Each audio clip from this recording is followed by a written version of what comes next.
ಈಗ ಮತ್ತೊಂದು GFX ಇದೆ. ದರ್ಶನ್ ಕೇಸ್ ಏನಿದೆ ದೇಶಕ್ಕೆ ಒಂದು ರೀತಿಯಾದಂಥ ಸಂದೇಶ. ಹೌದು, ಏನಂತಂದ್ರೆ ಇನ್ಮುಂದೆ ಜೈಲಲ್ಲಿ ಇಂಥ ಘಟನೆ ಹೊರಬಂದರೆ ಸುಮ್ಮನಿರಲ್ಲ. ಇಂಥ ಘಟನೆಗಳು ಏನಾದರೂ ಹೊರಬಂದರೆ ಸುಮ್ಮನಿರೋದಿಲ್ಲ. ಇಲ್ಲೂ ಮೊದಲು ಜೈಲ ಅಧೀಕ್ಷಕರನ್ನು ಅಮಾನತು ಮಾಡಲಾಗುತ್ತೆ. ಅಮಾನತು ಯಾರನ್ನ ಮಾಡಬೇಕಾಗುತ್ತೆ? ಪರಪರಾಗ್ರಹಾರದಲ್ಲಿ ಈ ಜೈಲಿನಲ್ಲಿ ಯಾರ್ಯಾರು ಇರ್ತಾರಲ್ಲ, ಈ ಅಧ್ಯಕ್ಷರು ಯಾರು ಇರ್ತಾರಲ್ಲ, ಈ ರೀತಿಯಾದಂಥ ಆಡಳಿತವನ್ನು ನಡೆಸೋದಕ್ಕೆ ಅಲ್ಲಿ ಕೊಟ್ಟಿರ್ತಾರಲ್ಲ, ಸಹಕಾರ ಕೊಟ್ಟಿರ್ತಾರಲ್ಲ, ಅಂಥವರನ್ನು ಅಮಾನತು ಮಾಡಲಾಗುತ್ತೆ. ಅದಾದ ನಂತರ ದುಷ್ಕೃತ್ಯದಲ್ಲಿ ಭಾಗಿಯಾಗುವ ಬೇರೆ ಬೇರೆ ಅಧಿಕಾರಿಗಳಿಗೂ ಕೂಡ ಒಂದು ಅನ್ವಯ ಆಗುತ್ತೆ. ಈ ತೀರ್ಪು ಇದೊಂದೇ ಅಲ್ಲ, ಯಾಕಂದರೆ ಈ ಕೇಸ್ನಲ್ಲಿ ಅನ್ವಯಿಸೋದಿಲ್ಲ. ಇದು ಬೇರೆ ಬೇರೆ ರೀತಿಯಾದಂಥ ಅನ್ವಯಿಸೋಕೆ ಇದು ಪ್ರಾರಂಭ ಆಗುತ್ತೆ. ದೇಶದ ಎಲ್ಲ ಹೈಕೋರ್ಟ್ಗಳಿಗೂ ಕೂಡ ಈ ಆದೇಶವನ್ನು ಪಾಲಿಸಬೇಕು. ಏನು ಕೇವಲ ಕರ್ನಾಟಕ ಹೈಕೋರ್ಟ್ ಮಾತ್ರ ಅಲ್ಲ, ಬೇರೆ ಬೇರೆ ಹೈಕೋರ್ಟ್ಗಳಿಗೂ ಕೂಡ ಈ ಆದೇಶವನ್ನು ಪಾಲಿಸಬೇಕು. ಎಲ್ಲ ಜೈಲಧೀಕ್ಷಕರಿಗೆ ರಾಜ್ಯ ಸರ್ಕಾರಕ್ಕೂ ಕೂಡ ಆದೇಶ ಅನ್ವಯ ಆಗುತ್ತೆ. ಸೊ ಹಾಗಾಗಿ ಅದರ ಜೊತೆಗೆ ಇನ್ನು ಹೈಕೋರ್ಟ್ ಜೊತೆಗೂ ಕೂಡ ಪೊಲೀಸ್ ಅಧಿಕಾರಿಗಳಿಗೂ ಕೂಡ ಇಲ್ಲಿ ಖಡಕ್ ಆಗಿ ಸೂಚನೆ ಕೊಟ್ಟಿದ್ದಾರೆ, ಖಡಕ್ ಆಗಿ ಒಂದಿಷ್ಟು ಎಚ್ಚರಿಕೆಯನ್ನು ಕೊಟ್ಟಿದ್ದಾರೆ. ಅದು ಕೂಡ ಗಮನಿಸಬೇಕಾಗಿರುವಂಥದ್ದು. ಏನಪ್ಪಾ ಅಂತಂದ್ರೆ, ಆರೋಪಿಗಳ ಪರ ವಕೀಲರ ವಾದವನ್ನು ಗೌರವಿಸ್ತೀವಿ ನಾವು. ಹೌದು, ಯಾರೇ ವಾದ ಮಾಡಿದ್ರು ಕೂಡ ಆರೋಪಿ ಪರ ಆಗಿರ್ಬೋದು, ಆರೋಪಿ ವಿರುದ್ಧ ಆಗಿರ್ಬೋದು, ಏನೇ ಆದರೂ ಕೂಡ ಆ ವಾದವನ್ನು ನಾವು ಕೂಡ ಗೌರವಿಸ್ತೀವಿ. ಪೊಲೀಸರು ಸಂವಿಧಾನದ 22ನೇ ವಿಧಿ ಪಾಲಿಸಬೇಕು. ಇಲ್ಲಿ ನೋಡಿ, ಯಾರನ್ನೇ ಬಂಧಿಸಿದ್ರೂ ಕೂಡ ನಿಖರವಾದವನ್ನ ಕಾರಣ ನೀಡಬೇಕು. ಸೊ ಹಾಗಾಗಿ ನೋಡಿ, ಕಾರಣ ತಿಳಿಸದೆ ಹೆಚ್ಚು ಟೈಮ್ ಬಂಧನದಲ್ಲಿ ಇಡಬಾರ್ದು ಯಾವುದೇ ಕಾರಣಕ್ಕೂ. ಯಾಕೆ ಬಂಧನ ಮಾಡ್ತಾ ಇದ್ದೀರಾ, ಏನು ಕತೆ ಅನ್ನೋದ್ರ ಬಗ್ಗೆಯೂ ಕೂಡ ಬಹಳ ಸ್ಪಷ್ಟವಾಗಿ ಅಲ್ಲಿ ಉಲ್ಲೇಖವನ್ನು ಮಾಡಬೇಕು ಅವರು. ಸೊ CRP ಏನಿದೆ, CRP PC ಅಡಿಯಲ್ಲಿ ವಾರೆಂಟ್ ಇಲ್ಲದೆ ಬಂಧಿಸಬಾರ್ದು ಇಲ್ಲಿ ಯಾವುದೇ ಕಾರಣಕ್ಕೂ. ಆದರೆ ಯಾವುದೇ ಅಪರಾಧಕ್ಕೆ ಬಂಧನ ಅಥವಾ ಕಾರಣ ಕೊಡಬೇಕು. ನೀವು ಯಾವುದಕ್ಕೆ ಬಂಧನ ಮಾಡ್ತಾ ಇದ್ದೀರಾ, ಏನು ಕತೆ ಅನ್ನೋದ್ರ ಬಗ್ಗೆ ಕೂಡ ನೀವು ಅದನ್ನು ಕಾರಣ ಕೊಡಬೇಕು. ಅದನ್ನು ಕಾರಣ ಕೊಡಲಾರದೆ ನೀವು ಬಂಧಿಸುವ ಹಾಗಿಲ್ಲ ಪೊಲೀಸ್ ಅಧಿಕಾರಿಗಳು ಕೂಡ. ಅಂದರೆ ಇಲ್ಲೂ ಕೂಡ ಒಂದಿಷ್ಟು ದರ್ಶನ್ ಪರ ವಕೀಲರು ವಾದವನ್ನು ಮಾಡುವಂಥ ಸಂದರ್ಭದಲ್ಲಿ ಹೇಳ್ತಾ ಇದ್ರು, ನೋಡಿ ಸಾಕ್ಷಿಗಳನ್ನು ಹೇಳಿಕೆಗಳನ್ನು ದಾಖಲಿಸಿದ್ದು 1 ವಾರದ ನಂತರ. ಸೊ ಅದು ಕೂಡ ಒಂದು ಉಲ್ಲೇಖವನ್ನು ಮಾಡ್ತಾರೆ. ಎಲ್ಲೆಲ್ಲಿ ಸರ್ಕಾರದ ಪರ ವಕೀಲರು ಒಂದಿಷ್ಟು ಅಂದರೆ ಈ ಸಾಕ್ಷಿಗಳನ್ನು ಸ್ಟೇಟ್ಮೆಂಟ್ ತಗೊಳ್ಳುವಂಥ ಸಂದರ್ಭದಲ್ಲಿ ಯಾವಾಗ ಉಲ್ಲೇಖ ಮಾಡಬೇಕು, ಏನು ಕತೆ ಅನ್ನೋದನ್ನು ಕೂಡ ಲೋಪದೋಷಗಳನ್ನು ಎತ್ತಿ ಹಿಡಿಯುವಂಥ ಕೆಲಸ ದರ್ಶನ್ ಪರ ವಕೀಲರು ಕೂಡ ಮಾಡ್ತಾರೆ. ನೋಡಿ, ಅವತ್ತು ಅರೆಸ್ಟ್ ಮಾಡ್ತಾರೆ, 1 ವಾರಗಳ ನಂತರ ಅವರ ಸಾಕ್ಷಿಗಳನ್ನು ಪಡಿತಾರೆ, ಅವರ ಹೇಳಿಕೆಗಳನ್ನು ಪಡಿತಾರೆ, 164 ಹೇಳಿಕೆಗಳನ್ನು ಪಡಿತಾರೆ ಅಂತ ಒಂದಿಷ್ಟು ಲೋಪದೋಷಗಳು ಕೂಡ ಇದೆ. ಸರ್ಕಾರ ಪರ ವಕೀಲರ ಮೇಲೆ ನೇರವಾಗಿ ದರ್ಶನ್ ಪರ ವಕೀಲರು ಕೂಡ ವಾದವನ್ನು ಮಾಡ್ತಾರೆ ಅವತ್ತು.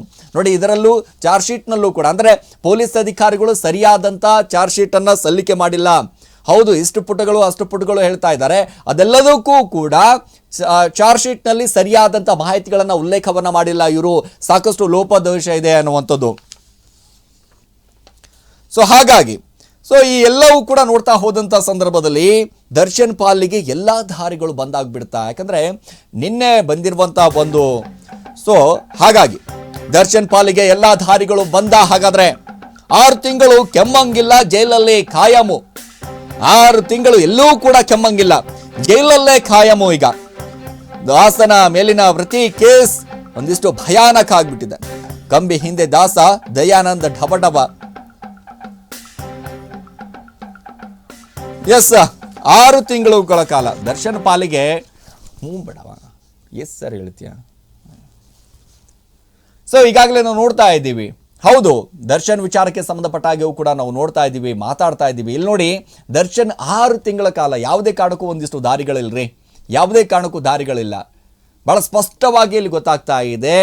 ಇನ್ನು ಮುಂದಿನ ಸ್ಟೆಪ್ ಏನು ಮಾಡಬೇಕು, ಯಾಕಂದರೆ ಈ ಕೊಟ್ಟಿರುವಂಥ ಈ ಬೇಲ್ ರದ್ದು ಏನಾಗಿದೆಯಲ್ಲ, ಇದೇ ವಿಚಾರಕ್ಕೆ ಸಂಬಂಧಪಟ್ಟ ಹಾಗೆ ದರ್ಶನ್ ಮತ್ತು ಮೇಲ್ಮನವಿಯನ್ನು ಸಲ್ಲಿಸಬಹುದು. ಅಲ್ಲೇ ಒಂದಿಷ್ಟು ಸುಪ್ರೀಂ ಕೋರ್ಟ್ನಲ್ಲೂ ಕೂಡ ಸಲ್ಲಿಸಬಹುದು. ಹಾಗಾಗಿ 6 ತಿಂಗಳುಗಳ ಕಾಲ 6 ತಿಂಗಳ ಕಾಲ ಒಂದಿಷ್ಟು ಪರಪರ ಅಗ್ರಹಾರದಿಂದ ಆಗಿರ್ಬೋದು, ಬಳ್ಳಾರಿ ಶಿಫ್ಟ್ ಆದರೆ 1 ವಾರಗಳ ನಂತರ ಬಳ್ಳಾರಿ ಶಿಫ್ಟ್ ಕೂಡ ಆಗ್ಬೋದು, ಅಲ್ಲಿಂದ ಕೂಡ ಹೊರಗಡೆ ಬರೋದಕ್ಕೆ ಸಾಧ್ಯನೇ ಇಲ್ಲ.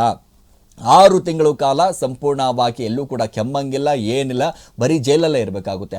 6 ತಿಂಗಳು ಆದ ನಂತರ ತೀರ್ಪು ಹೊರಬರುತ್ತೆ, ಟ್ರಯಲ್ ಆರಂಭ ಆಗುತ್ತೆ. ಅವಾಗ ಏನಾಗ್ಬೋದು? ಹಾಗಾದರೆ ಇನ್ನು ಮುಂದಿನ ದಾರಿಗಳು ಏನು ದರ್ಶನ್ದು ಅಂದರೆ ಈ ಕಂಬಿ ಹಿಂದೆ ಇದ್ದಂಥ ಸಂದರ್ಭದಲ್ಲಿ ಅಂದರೆ ಬೆಂಗಳೂರು ಪೊಲೀಸ್ ಕಮಿಷನರ್ ಆದಂಥ ಸಂದರ್ಭದಲ್ಲಿ ದಯಾನಂದ್ ಅವರು ಮಾಡಿದಂಥ ಒಂದಿಷ್ಟು ನಿಷ್ಪಕ್ಷಪಾದಂಥ ತನಿಖೆ ಪೊಲೀಸ್ ಅಧಿಕಾರಿಗಳಿಗೆ ಒಂದಿಷ್ಟು ಫ್ರೀ ಹ್ಯಾಂಡ್ ಆಗಿ ಬಿಟ್ಟಿರ್ಬೋದು.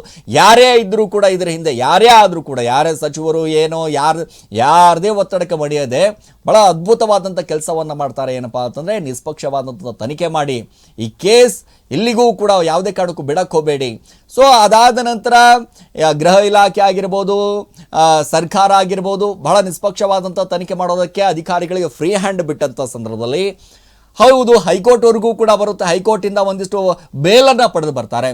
ಬೇಲ್ ಪಡೆದು ಬಂದಂಥ ಸಂದರ್ಭದಲ್ಲಿ ಸರ್ಕಾರದ ಪರ ವಕೀಲರು ಅಂದರೆ ಪ್ರಸನ್ನ ಕುಮಾರ್ ಅವರಾಗಿರ್ಬೋದು ಭಾಳ ಅದ್ಭುತವಾದಂಥ ವಕೀಲರನ್ನು ಅವರು ಆಯ್ಕೆ ಮಾಡ್ತಾರೆ ಸರ್ಕಾರ. ಅದರಲ್ಲಿ ಪ್ರಸನ್ನ ಕುಮಾರ್ ಅವರ ಒಂದಿಷ್ಟು ನಿಷ್ಪಕ್ಷವಾದಂಥ ಒಂದು ತನಿಖೆ, ಅವರ ಮಾತುಗಳು, ಅವರು ಆಡಿದಂಥ ಒಂದು ವಾದ ವಿವಾದ ನೋಡಿದಂಥ ಸಂದರ್ಭದಲ್ಲಿ ಹೌದಪ್ಪ ಪ್ರಸನ್ನ ಕುಮಾರ್ ಇದ್ದರೆ ಇರಬೇಕು, ಇಂಥ ಲಾಯರ್ ಇರಬೇಕು ಅನ್ನುವಂಥ ಲೆಕ್ಕಾಚಾರದಲ್ಲಿ ಮಾತುಗಳನ್ನು ಬರುತ್ತೆ. ಆವಾಗ ಸರ್ಕಾರವೂ ಕೂಡ ಏನು ಮಾಡಿಬಿಡುತ್ತೆ, ಇಲ್ಲ ಇಲ್ಲಿ ಬೇಲ್ ಕೊಟ್ಟಿದ್ದು ತಪ್ಪಿದೆ, ಹೈಕೋರ್ಟಿಂದ ಬೇಲ್ ಕೊಟ್ಟಿದ್ದು ತಪ್ಪಿದೆ, ಮೇಲ್ಮನವಿಯನ್ನು ಸಲ್ಲಿಸಬೇಕು, ನಾವು ಸುಪ್ರೀಂ ಕೋರ್ಟ್ಗೆ ಹೋಗೋಣ ಅಂತ ಸರ್ಕಾರದ ಪರ ವಕೀಲರು, ಸರ್ಕಾರ, ಒಂದು ಕಡೆ ಪೊಲೀಸ್ ಅಧಿಕಾರಿಗಳು ಎಲ್ಲರೂ ಕೂಡ ಮೇಲ್ಮನವಿಯನ್ನು ಸಲ್ಲಿಸ್ತಾರೆ. ಎಲ್ಲಿ? ಸುಪ್ರೀಂ ಕೋರ್ಟ್ಗೆ. ಸುಪ್ರೀಂ ಕೋರ್ಟ್ನಲ್ಲಿ ಒಂದಿಷ್ಟು ವಾದ ವಿವಾದ ಆಗುತ್ತೆ. ಈ ಬೇಲ್ ಕೊಡಲಿಕ್ಕೆ ಹೋಗಬಾರ್ದು, ಯಾಕಂದರೆ ಬೇಲ್ ಕೊಟ್ಟಂಥ ಸಂದರ್ಭದಲ್ಲಿ ಎಲ್ಲ ಸಾಕ್ಷಿಗಳು ನಾಶ ಆಗಬಹುದು. ಹೊರಗಡೆ ಬಂದಂಥ ಸಂದರ್ಭದಲ್ಲಿ ಸಾಕ್ಷಿಗಳ ಜೊತೆ ತಿರುಗುತ್ತಾ ಇದ್ದಾರೆ. ಪ್ರಮುಖವಾಗಿ ವಾಮನ ಸಿನಿಮಾವನ್ನು ನೋಡುವಂಥ ಸಂದರ್ಭದಲ್ಲಿ ಚಿಕ್ಕಣ್ಣ ಜೊತೆಗೂ ಕೂಡ ಅಲ್ಲಿ ದರ್ಶನ್ ಕಾಣಿಸ್ಕೊಳ್ತಾರೆ. ಸೊ ಅದೂ ಕೂಡ ಇಲ್ಲಿ ಬಹಳ ಎಫೆಕ್ಟ್ ಆಗುತ್ತೆ ಈ ಬೇಲ್ ವಿಚಾರಕ್ಕೆ ಸಂಬಂಧಪಟ್ಟ ಹಾಗೆ. ದರ್ಶನ್ ಅಭಿಮಾನಿಗಳು ಕೂಡ ಈ ಒಂದಿಷ್ಟು ಆಗಿರ್ಬೋದು ಎಲ್ಲವೂ ಕೂಡ ಇಲ್ಲಿ ಪ್ರಮುಖವಾಗಿ ಗಮನಿಸಬೇಕಾಗಿರುವಂಥದ್ದು. ಅದೂ ಕೂಡ ಇಲ್ಲಿ ಮೈನಸ್ ಆಗುತ್ತೆ ಅವರಿಗೆ. ಅದಾದ ನಂತರ ಪರಪನಗ್ರಹಾರದಲ್ಲಿ ಸಿಗರೇಟ್ ಹಿಡಿದಿರುವಂಥ ಒಂದು ಫೋಟೋ ಅವರ ಲೈಫಲ್ಲೂ ಕೂಡ ನೋಡಿ ಪರಪನಗರದಿಂದ ಸೀದಾ ಬಳ್ಳಾರಿಗೆ ಶಿಫ್ಟ್ ಆಗುವಂತೆ ಮಾಡುತ್ತೆ. ಅಲ್ಲಿ ಬೆನ್ನು ನೋವು ಸ್ಟಾರ್ಟ್ ಆಗುತ್ತೆ, ಅದೆಲ್ಲವೂ ಕೂಡ ಬೆಳವಣಿಗೆ ಆಗುತ್ತೆ. ಯಾಕಂದರೆ ಚಿತ್ರದುರ್ಗದಿಂದ ಹಿಡಿದು ಕಿಡ್ನ್ಯಾಪ್ ಆದ ನಂತರ ಪಟ್ಟಣಗೆರೆಗೆ ಬಂದರವರೆಗೂ ಕೂಡ ಏನೆಲ್ಲ ಬೆಳವಣಿಗೆ ಆಯಿತು, ಏನು ಕತೆ ಅನ್ನೋದ್ರ ಬಗ್ಗೆಯೂ ಕೂಡ ಅಂತಂದರೆ ಈ ಪ್ರವೋಕ್ ಆಗುವಂಥ ರೀತಿಯಾಗಿ ಒಂದು ಅಶ್ಲೀಲವಾದಂಥ ಮೆಸೇಜ್ ಕೂಡ ಮಾಡಿದ್ನಲ್ಲ ಈ ರೇಣುಕಾಸ್ವಾಮಿ, ಅವನು ಕೂಡ ಏನು ಭಾಳ ಒಳ್ಳೆ ವ್ಯಕ್ತಿ ಅಂತ ನಾವು ಏನು ಹೇಳ್ತಾ ಇಲ್ಲ. ಯಾವುದೇ ಕಾರಣಕ್ಕೂ ಈ ರೀತಿಯಾದಂಥ ಮೆಸೇಜ್ಗಳನ್ನು ಮಾಡಬಾರ್ದ್ರಿ. ಪ್ರತಿಯೊಬ್ಬ ಹೆಣ್ಣುಮಕ್ಕಳು ಕೂಡ ಅವ್ರದ್ದೇ ಆದಂಥ ಒಂದು ಗೌರವ ಕೊಡಬೇಕು, ಅವರಿಗೆ ಆದಂಥ ಒಂದು ಗೌರವ ಇರುತ್ತೆ. ಅದನ್ನು ಬಿಟ್ಬಿಟ್ಟು ಈ ರೀತಿ ಮೆಸೇಜ್ ಮಾಡೋದು ಎಷ್ಟು ಮಟ್ಟಿಗೆ ಸರಿ, ಬಟ್ ಕಾನೂನನ್ನು ಯಾವುದೇ ಕಾರಣಕ್ಕೂ ಕೈ ಎತ್ತಿಕೊಳ್ಬಾರ್ದಲ್ಲ. ಇಲ್ಲಿ ಕಾನೂನನ್ನು ಕೈ ಎತ್ತಿಕೊಳ್ಬೇಕಾ? ಕಾನೂನನ್ನು ಕೈ ಎತ್ತಿಕೊಂಡಂಥ ಸಂದರ್ಭದಲ್ಲಿ ಈ ರೀತಿಯಾದಂಥ ನೋಡಿ ದರ್ಶನ್ ಹೌದು ಭಾಳ ಅದ್ಭುತವಾದಂಥ ನಟ, ಒಂದಿಷ್ಟು ಒಳ್ಳೆಯ ವ್ಯಕ್ತಿ, ಒಳ್ಳೆ ಸಹಾಯ ಮಾಡುವವನು, ಕನ್ನಡ ಚಿತ್ರರಂಗದಲ್ಲಿ ತನ್ನದೇ ಆದಂಥ ಒಂದಿಷ್ಟು ಹೆಸರನ್ನು ಮಾಡಿದಂಥವನು. ಆದರೆ ಇಂಥ ಅದಕ್ಕೆ ಅಭಿಮಾನಿಗಳು ನೋಡಿ ಅವರ ಅನುಕರಣೆ ಆಗಿರ್ಬೋದು, ಅವರ ಡ್ರೆಸ್ ಸೆನ್ಸ್ ಆಗಿರ್ಬೋದು, ಅವರ ನಡತೆ ಆಗಿರ್ಬೋದು, ಹೌದಪ್ಪ ನಮ್ಮ ಬಾಸ್ ಹಂಗೆ, ನಮ್ಮ ಬಾಸ್ ಹಿಂಗೆ ಅಂತ ಅದೆಲ್ಲವೂ ಕೂಡ ಮಾತಾಡ್ಕೊಳ್ತಾರೆ. ಹೌದು ದರ್ಶನ್ ಒಂದು ಕೈಯಿಂದ ಸಹಾಯ ಮಾಡಿದ್ರೆ ಮತ್ತೊಂದು ಕೈ ಗೊತ್ತಾಗಬಾರ್ದು ಅನ್ನುವಂಥ ರೀತಿಯಾದಂಥ ಸಹಾಯ ಕೂಡ ಮಾಡಿದ್ದಾರೆ. ಸಾಕಷ್ಟು ಜನರಿಗೆ ಹೆಲ್ಪು ಕೂಡ ಮಾಡಿದ್ದಾರೆ, ಸಾಕಷ್ಟು ಜನರಿಗೆ ಸಹಾಯ ಕೂಡ ಮಾಡಿದ್ದಾರೆ. ಆದರೆ ಇಲ್ಲೂ ಕೂಡ ಹೇಳ್ಕೊಂಡಿಲ್ಲ. ಅದನ್ನು ಬಿಟ್ಬಿಟ್ರೆ ಈ ರೀತಿಯಾದಂಥ ಒಂದಿಷ್ಟು ಕೆಲಸಕ್ಕೆ ಕೈ ಹಾಕಬಾರ್ದು ಅಂತ ಅಭಿಮಾನಿಗಳು ಕೂಡ ಮಾತಾಡ್ಕೊಳ್ತಾ ಇದ್ದಾರೆ, ಎಲ್ಲರೂ ಕೂಡ ಮಾತಾಡ್ಕೊಳ್ತಾ ಇದ್ದಾರೆ. ಆದರೆ ಈ ರೀತಿಯಾದಂಥ ಬೆಳವಣಿಗೆ ಆದಂಥ ಸಂದರ್ಭದಲ್ಲಿ ಯಾರಿಗೇ ಆದರೂ ಕೂಡ ಒಂದಿಷ್ಟು ಮನಸ್ಸಿಗೆ ನೋವಾಗುತ್ತೆ. ಅಭಿಮಾನಿಗಳು ಕೂಡ ಒಂದಿಷ್ಟು ಆಘಾತ ಇದ್ದಾರೆ ಎಲ್ಲರೂ ಕೂಡ. ನೋಡಿ ಈಗ ಜಾಮೀನು ರದ್ದಾಯಿತು, ದರ್ಶನ್ಗೆ ದಾರಿ ಏನಿದೆ? ಹಾಗಾದರೆ ಮುಂದಿನ 6 ತಿಂಗಳಲ್ಲಿ ಕೋರ್ಟ್ನಿಂದ ಶಿಕ್ಷೆ ಆಗುತ್ತೆ, ಬರ್ಬೋದು, ಏನು ಕತೆ? ಸೊ ಹಾಗಾಗಿ ಜೈಲಿನಿಂದ ರಿಲೀಸ್ ಆಗುವ ಸಾಧ್ಯತೆ ಕಡಿಮೆ ಅನ್ನುವಂಥ ಮಾತು.